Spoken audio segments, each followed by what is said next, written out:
ये चाहते तो 1 साल में मंदिर बन जाता, और समाजवादी सरकार होती है, हम लोग होते तो 1 साल बना के तैयार कर देते। समाजवादी सरकार होती है, हम लोग होते तो 1 साल बना के तैयार कर देते। अखिलेश यादव खुलकर राम मंदिर बनाने की बात कर रहे हैं। वो राम मंदिर जिसके लिए मुसलमानों ने कई सालों तक संघर्ष किया, जिस बीजेपी से नफरत इसलिए मुसलमानों ने की क्योंकि उसने बाबरी मस्जिद को तोड़ दिया। इसके अलावा बीजेपी से नफरत करने की कोई वजह ही नहीं थी। आज वो राम मंदिर बनाने की बात खुद माननीय अखिलेश यादव, जुम्मनों के पिताजी अखिलेश यादव कर रहे हैं। क्या इसके बावजूद भी एक पढ़ा लिखा मुसलमान, एक ईमान वाला मुसलमान कभी समाजवादी पार्टी को वोट देगा?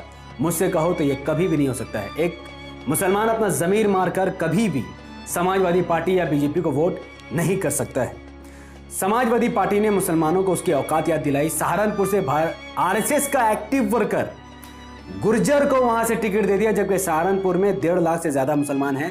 और इस बात को मैसेज दे कि अगर बीजेपी को हराने के लिए आरएसएस को भी वोट देना पड़े तो वो वोट दे देंगे, और शायद सहारनपुर के मुसलमान समाजवादी पार्टी के इस आरएसएस वर्कर को जरूर वोट देकर जिता देंगे। मुझे ऐसा लगता है, क्योंकि जुम्मन की आबादी यूपी के बहुत सारे इलाकों में काफी ज्यादा है।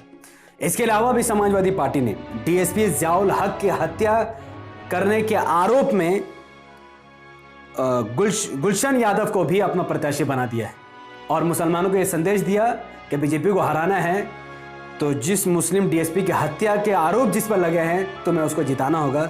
और मुझे लगता है कि शायद मुसलमान जिता भी देंगे।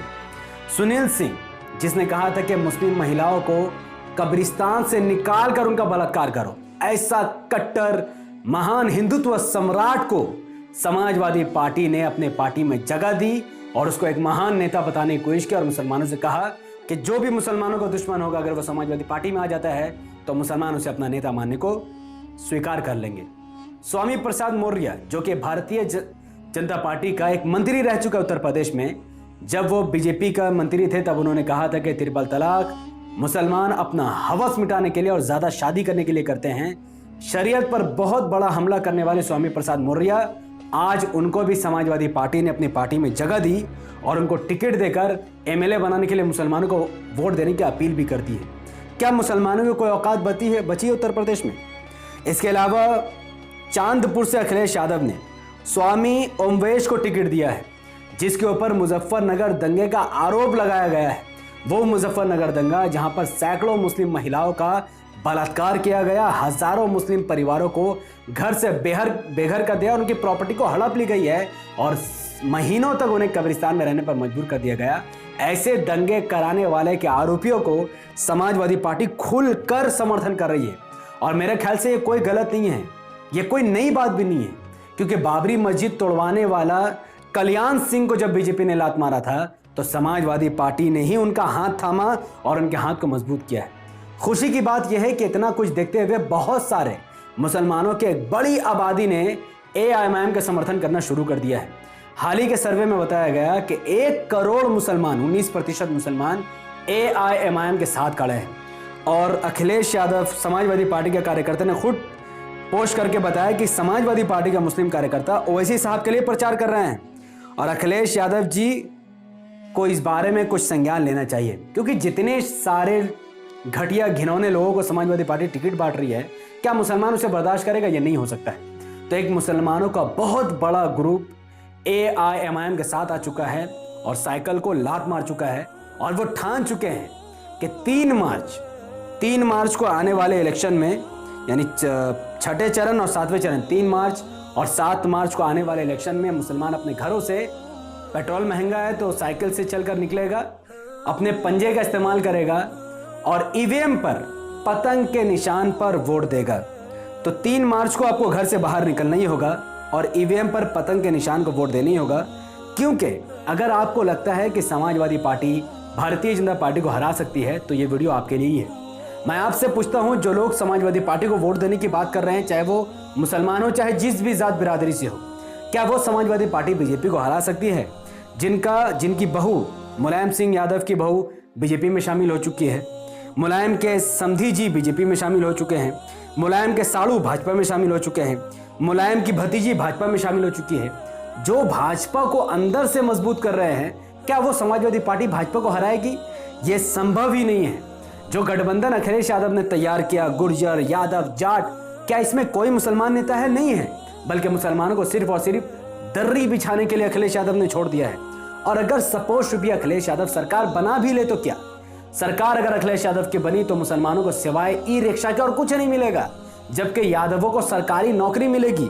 और उस ई रिक्शा मिलने की वजह से जो मुसलमानों का भविष्य होगा, वो आने वाली नस्लें देखेंगी कि वो तिहाड़ी मजदूरी करने पर मजबूर हो जाएंगे। आपको क्या लगता है? मैं मुसलमान यूपी के मुसलमानों से हाथ जोड़कर विनती करूंगा कि वो इस बात को समझें कि सपा बसपा कुआं है और कांग्रेस बीजेपी खाई है। जुम्मन चचा को होश में आ जाना चाहिए कि ओवैसी साहब ही अपना भाई है, क्योंकि अगर असदुद्दीन ओवैसी साहब उत्तर प्रदेश में सरकार बनाने के लिए सक्षम आ जाए, उन्हें अगर वोट मिलता है, उनके विधायक जीतते हैं, तो ओवैसी साहब स्कूल कॉलेज हॉस्पिटल की भरमार लगा देंगे यूपी में। वैसे ही स्कूल कॉलेज हॉस्पिटल जो हैदराबाद में पहले ही उन्होंने बना दिया है, हालांकि हैदराबाद में उनकी सरकार नहीं है। यहां तक कि ना कोई दंगा होगा, ना किसी मस्जिद पर खतरा होगा, ना ही मंदिर पर, क्योंकि हैदराबाद में कोई मंदिर और कोई मस्जिद पर आज तक ना खतरा पैदा हुआ, ना ही आने वाले वक्त में होगा। तो आपको क्या चाहिए? अखिलेश यादव को वोट दोगे तो आपको ऑटो मिलेगा, ओवैसी साहब को वोट दोगे तो आपको शिक्षा चिकित्सा मिलेगा। तो फैसला आपको करना पड़ेगा। तो 3 मार्च और 7 मार्च को जब आप मतदान के लिए निकलोगे, ईवीएम पर आपको कमल का निशान, साइकिल का निशान, पंजा का निशान, हाथी, झाड़ू और पतंग का निशान होगा। आप अपने पंजा का इस्तेमाल करके अपनी शहादत की उंगली से सिर्फ और सिर्फ पतंग के निशान पर वोट डालेंगे, ताकि आपका वोट शिक्षा के लिए, चिकित्सा के लिए, रोजगार के लिए और इंसाफ के लिए पतंग पे ही आपका वोट जाए। क्योंकि अगर आपका वोट साइकिल पर, हाथी पर, झाड़ू पर और पंजा पर जाता है तो आपका वोटों का विभाजन होगा, जिसका सीधा फायदा कमल को होगा, यानी बीजेपी को होगा। तो आप अपना वोट साइकिल, पंजा, कमल, झाड़ू से खींचकर पूरा अपना वोट पतंग के निशान पर डालें, ताकि एआईएमआईएम यूपी में मजबूत हो सके और बीजेपी को जितना ज्यादा हो सके उतना ज्यादा खोखला बनाया जाए। बहुत बहुत शुक्रिया। अब उत्तर प्रदेश में 2 चरण के चुनाव बाकी है। उससे पहले उत्तर प्रदेश के कोने कोने तक लाखों लोगों तक इस वीडियो को पहुंचाने की जिम्मेदारी आपकी है। YouTube का एल्गोरिथम कहता है कि जब किसी वीडियो पर लोग लाइक करते हैं, उसके लिंक को व्हाट्सएप, फेसबुक, इंस्टाग्राम पर शेयर करते हैं, अपनी बातों को कमेंट पर रखते हैं, YouTube ऐसे वीडियो को लाखों लोगों तक पहुंचा देता है। तो इसे लाइक कीजिए, शेयर कीजिए, कमेंट पर आप बताइए क्या आप और आपके परिवार का वोट किस पार्टी को जाएगा। आप इस वीडियो को कहां से देख रहे हैं?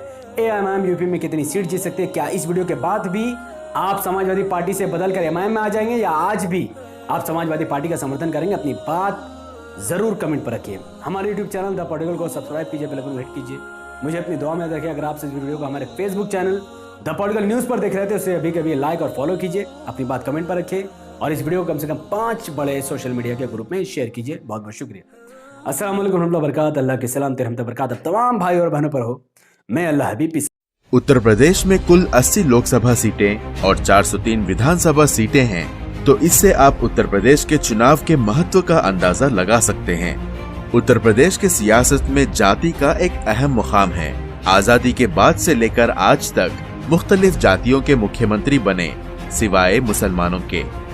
उत्तर प्रदेश में आपको हर समाज के खुद की सियासी पार्टी मिल जाएगी, सिवाय मुसलमानों के। उत्तर प्रदेश में आपको हर समाज के नेता मिल जाएंगे, सिवाय मुसलमानों के। इसकी एक बड़ी वजह यह है कि आजादी के बाद से मुसलमानों ने सेक्युलरिज्म के नाम पर कभी कांग्रेस, कभी समाजवादी पार्टी, तो कभी बहुजन समाज पार्टी को अपनी पार्टी समझा। उसके बदले में मुसलमानों को बाबरी मस्जिद की शहादत, मुरादाबाद ईदगाह नरसंहार, हाशिमपुरा मलियाना नरसंहार और मुजफ्फरनगर फसादात मिले, जिसमें मुसलमानों को तहस नहस किया गया, खवातीनों की इज्जत व इस्मत लूटी गई। यही सब कारण है कि मुसलमान आज गरीब और बेरोजगार हैं। दूसरे समाजों ने अपने नेता बनाए और सियासी तौर पर अपनी अलग पहचान बनाई। इस सियासी ताकत के दम पर इन सामाजिक वर्गों ने माशी और सामाजिक तौर पर तरक्की की। इनकी तरक्की से हमें सीख हासिल करनी चाहिए। बैरिस्टर असदुद्दीन ओवैसी के नेतृत्व में एआईएमआईएम उत्तर प्रदेश में मुसलमानों की वखार की लड़ाई लड़ रही है। मुसलमानों के साथ हो रही नाइंसाफियों के खिलाफ मुत्तहिदा सियासी लड़ाई लड़ रही है। आप भी आएं और इस इनकलाब का हिस्सा बने। अपने नुमाइंदों को, अपनी पार्टी को और अपनों को वोट देकर कामयाब करें। पतंग के निशान पर बटन दबाकर अपनी सियासी पहचान को मजबूत करें।